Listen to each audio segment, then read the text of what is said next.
Hello everybody. You may or may not recognize me from the top half of my face, but my name is Marissa and today I will be discussing the effects of grass height on the probability of capturing cotton rats. So I started forming my question back during our first trapping session. You know, as researchers, we always want to be able to do the best we possibly can. And so in this situation, I wanted to catch as many cotton rats as absolutely possible. And so naturally, I was wondering where's the best place to place a trap in order to capture the most cotton rats.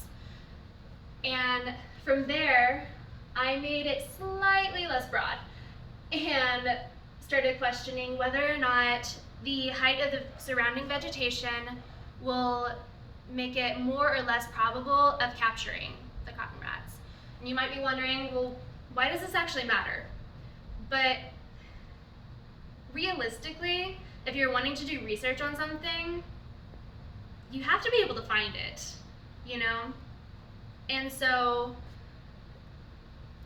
kind of asking these questions will help you find it and will help better your research. It can also help with being able to conduct more accurate surveys and can also teach us more about just the behavioral habits of cotton rats. So from these questions, I developed my hypothesis that if the grass is taller and denser, then you're more likely to capture cotton rats than if the area is more open, simply due to the ability of the cotton rat to hide from predators. As you can see, this little guy, kind of hard to see. Okay, so methods. I started by, along with other members of our class, we set out in the afternoon around 4-ish and we went and set traps out. And we made sure to set them at different heights of grasses. And then we came back the next day and we checked them. And whenever we were checking them, I went along and every trap that caught something, I went ahead and took my handy dandy measuring yardstick, and measured the grass and the surrounding area. And then I also did this with traps that were empty and unsprung. The ones that were empty and did go off, I discarded that data just because you don't know if it was a faulty trap or if something grabbed it. It didn't seem like a good fit.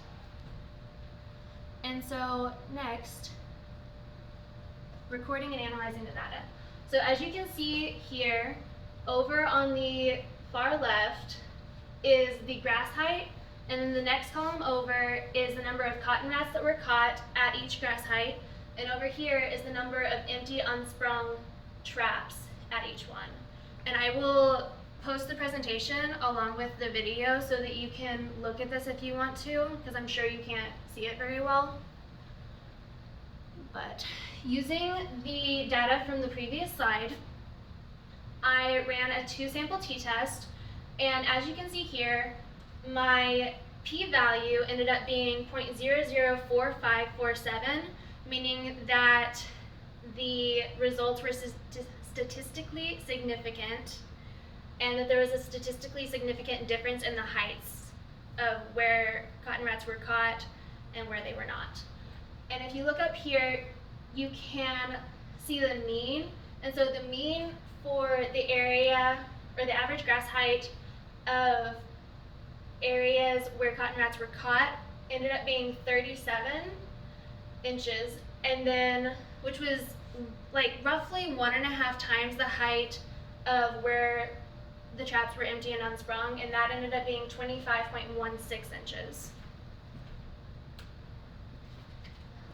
Lastly, I created a box plot, and as you can see here, it just kind of furthers the information. You can see where every spot of the analysis on this is higher up than for the trapped than the empty. So the minimum grass height was higher for trapped than it was empty. The maximum was higher than on the trapped than the empty, and so is the median and every other point, basically. In conclusion, the results were statistically significant. I don't know why that is such a tongue twister for me today, but bear with me. They were statistically significant, meaning that there is a difference in the probability of capturing a cotton rat in areas where the grass is higher rather than lower. And what does this actually mean?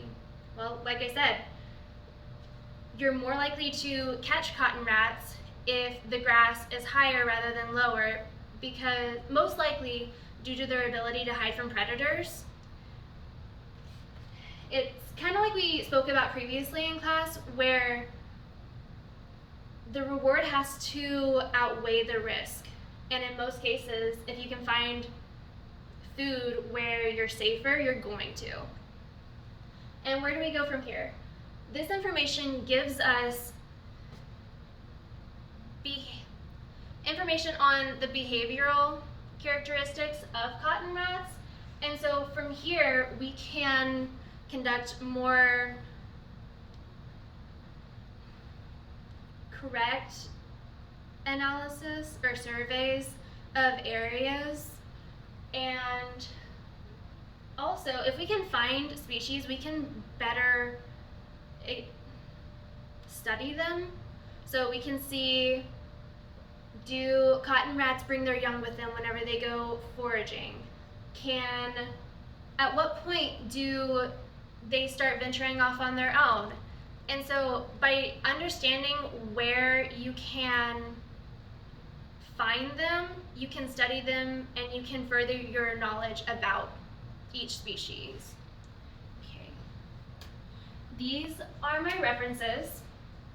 I want to thank everyone for sticking with me through all of the jumbled words, and I hope you guys have a great break. Thank you.